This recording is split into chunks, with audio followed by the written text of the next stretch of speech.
Dengan Commerce Assistance, tundaan dan bantuan 24 jam percuma di mana sahaja.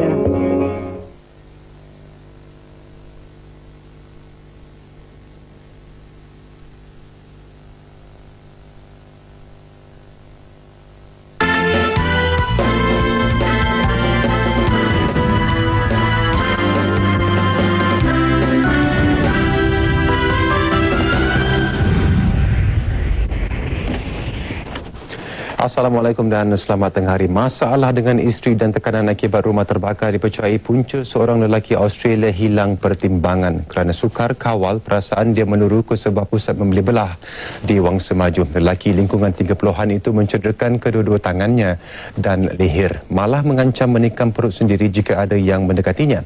Menurut jurucakap polis daerah Ampang, suspek sebelum itu melarikan sebuah kereta peronda polis dari Bukit Antarabangsa. Polis mengejar lelaki itu sehingga ke kawasan pusat membeli belah berkenaan. Pasukan bomba dan penyelamat dipanggil ke tempat kejadian untuk membantu memberkas lelaki berkenaan.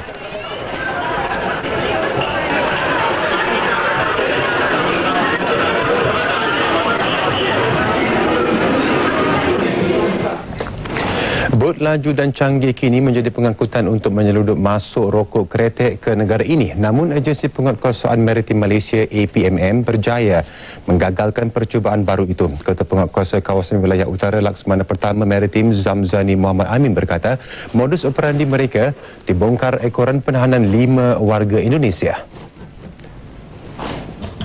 Penyeludup ni menggunakan enjin yang punya kuasa tinggi. Untuk yang ini dia menggunakan enjin 60 kuasa kuda, ya. Ada 5 buah enjin. So lebih kurang 300 kuasa kuda lah. Dan ini kita kalau translate kan 300 ni memang sisi besar lah, ya. So bila kelajuan dia normally selalunya bot penyeludup ni akan menjangkau 40 knot atau lebih 80 km sejam.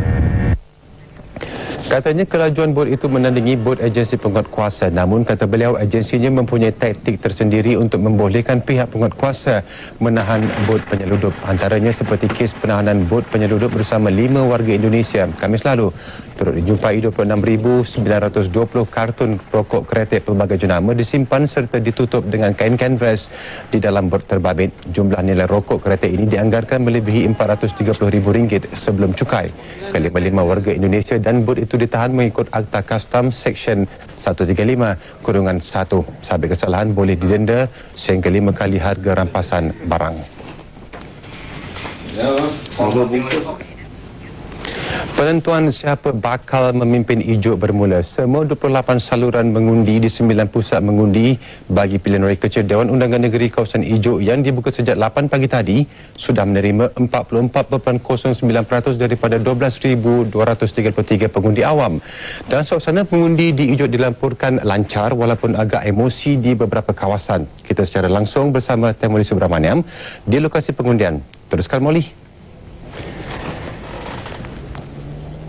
Ya, Syekh. 12,272 pengundi akan tentukan siapa wakil rakyat mereka. Cikgu Partiban dari BN atau calon PKR Tan Sri Khalid Ibrahim. Bagi SPR, kadar yang keluar mengundi setakat ini baik dan diharap lebih ramai akan keluar mengundi petang ini. Bersama saya ketika ini ialah Setiausaha SPR Datuk Kamaruzaman Muhammad Noor. Datuk, setakat ni bagaimana perjalanan proses pilihan raya, Datuk? Okey, setakat ni perjalanan proses pilihan raya berjalan dengan licin. SPR dan juga pengurus tidak menerima apa-apa laporan yang mengatakan menjejaskan sesuatu proses perjalanan pilihan raya. Dan cuma apa yang berlaku ialah dari segi kesilapfahaman antara penyokong itu memang biasalah berlaku, ya. Tapi prosesnya kedua-dua pihak memberi kerjasama yang baik dan saya berharap SPR terus mengharapkanlah penyokong kedua-dua pihak sama ada daripada Barisan Alternatif ataupun daripada Barisan Nasional memberi kerjasama sepenuhnya. Dan seboleh-bolehnya tolonglah kedua-dua jentera ini menggerakkan jentera masing-masing bagi mendapatkan lebih ramai lagi pengundi untuk keluar mengundi. Kita masih lagi ada 4 jam, 4 jam daripada jam 1 hingga jam 5, 4 jam lagi. Sebab setakat ini cuma 5,393 keluar mengundi atau bersamaan dengan 44.09%. Dan Dan saya haraplah dengan kerja kuatnya jentera-jentera ini, ia dapat mengeluarkan lebih ramai pengundi-pengundi di Jog ini untuk keluar mengundi. Kalau kita lihat dari segi keadaan cuaca ya, pagi tadi dia hujan renyai-renyai dan sekarang ni panas. Tapi kalau lihat dari segi awan ya, nampaknya dah mula nak mendung. Tanda-tanda nak hujan di waktu petang tu mungkin ada. Jadi saya mintalah jentera parti masing-masing keluarkanlah pengundi-pengundi secepat mungkin agar tidak akan berlaku di mana mereka tak sempat pergi mengundi oleh kerana berlakunya hujan. Dato', bagi SPR sendiri ada tak menerima sebarang aduan dan keputusan dijangka akan dikeluarkan pukul berapa? Sebenarnya telah saya terangkan tadi, pihak SPR dan juga pegawai pengurus tidak menerima apa-apa aduan. Tidak menerima apa-apa aduan. Mungkin berlaku sikit salah faham tu normal saya kata tadi di antara penyokong-penyokong. Apa yang kami minta ialah semua kedua-dua pihak menjaga tata tertib dari segi undang-undang pilihan raya. Dan dari segi keputusan, kami jangka keputusan yang pertama akan dapat kami ketahui by 7 petang. Sebab pengundian tutup pada jam 5 petang dan kita membuat kiraan undi di saluran itu sendiri. Dan maksima bilangan pemilih yang ada dalam satu saluran, itu saluran 2 hingga saluran 5, cuma 700 orang dalam satu saluran. Jadi kami jangkalah urusan itu akan memakan masa lebih kurang sejam setengah. Okey, terima kasih Datuk. Untuk makluman, kedua-dua calon di Ijo bukan pengundi Don Ijo. Bagaimanapun mereka membuat lawatan ke semua 9 kawasan mengundi hari ini. Dan sebagaimana yang dikatakan oleh Datuk tadi, di sebalik proses yang rancak, rona pilihan raya kecil ini tercala dengan beberapa kejadian yang kurang molek. Boleh dikatakan suasana tegang di semua 4 tombok panas. Untuk perkembangan di Bukit Badung, kita bersama rakan setugas Halim Mohamad. Silakan Halim. Terima kasih Molly. Situasi di daerah mengundi Bukit Badung di Sekolah Kebangsaan Bukit Badung ini adalah terkawal. Pusat ini dibuka jam 8 pagi dan dapat dilihat golongan warga emas yang banyak keluar mengundi berbanding golongan muda. Cuaca sebelah pagi tadi hujan renyai-renyai. Timbalan Perdana Menteri Datuk Seri Najib Tun Razak tiba kira-kira jam 9 pagi tadi bagi meninjau keadaan di sini. Beliau seterusnya melawat kaunter simakan undi yang disediakan BN. Setengah jam kemudian, Setiausaha SPR Datuk Kamaruzzaman Muhammad Noor tiba meninjau keadaan pembuangan undi di kaunter pembuangan undi dan memantau keadaan di sini. Calon keadilan Tan Sri Khalid Ibrahim tiba setengah jam kemudiannya. Keadaan mula menjadi hangat apabila penyokong kedua-dua parti saling bersorakan dan merayu undi pengundi yang datang.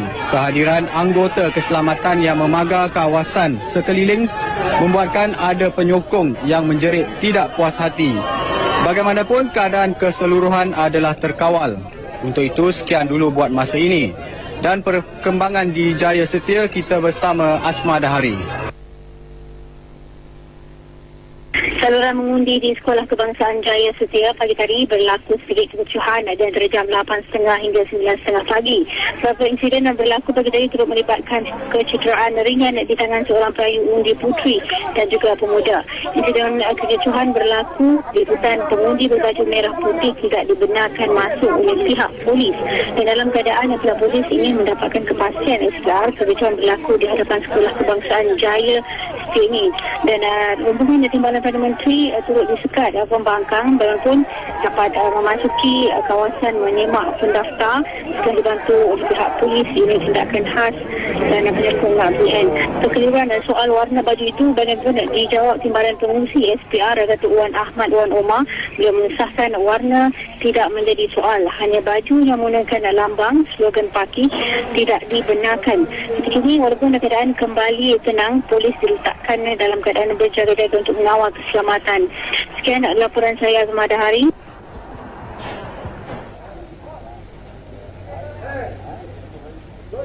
Kepada pengundi, usah risau. Kawalan keselamatan di sini rapi dan rondaan udara juga terus digiatkan. Dan anda masih mempunyai masa sehingga jam 5 petang. Dengan itu, sekian laporan kami dari Don Ijo. Kita kembali ke Sri Pentas. Terima kasih Molly. Dalam pada itu, satu kemalangan turut berlaku membabitkan 8 anggota polis yang dalam perjalanan bertugas mengawasi proses pengundian. Anggota terbabit cedera selepas kenderaan pacuan 4 roda yang mereka naiki terbabas ke dalam parit di Batang Berjuntai. Kejadian berlaku jam 9 pagi tadi. Semua anggota dari pasukan simpanan persekutuan FRU itu yang dalam perjalanan dari Batang Berjuntai ke pusat mengundi di Sekolah Kebangsaan Ijo cedera ringan, manakala seorang lagi pengsan dipercayai terkejut akibat kemalangan itu. Pilihan raya kecil Ijo turut tercemar sebelum pintu mengundi dibuka. Dalam kejadian jam 6.30 pagi, 5 cedera dalam satu pergaduhan. TV3 difahamkan pergaduhan tercetus apabila sekumpulan lelaki bertindak memotong dan menjatuhkan bendera dan kain rentang BN. Kejadian berlaku di pintu masuk rumah Kelang. Kami difahamkan daripada 5 yang cedera, 2 daripadanya dari pemuda BN, manakala 2 yang lain dari parti pembangkang. Saya nampak suara ramai sajalah kan. Suara ini marah itu orang semua kan. Tengok lepas tu semua orang sudah pergi lah ya. Orang keluar lah, bila itu budak suara kenal, orang pun marah lah kan. TV3 difahamkan laporan polis telah dibuat pemuda BN.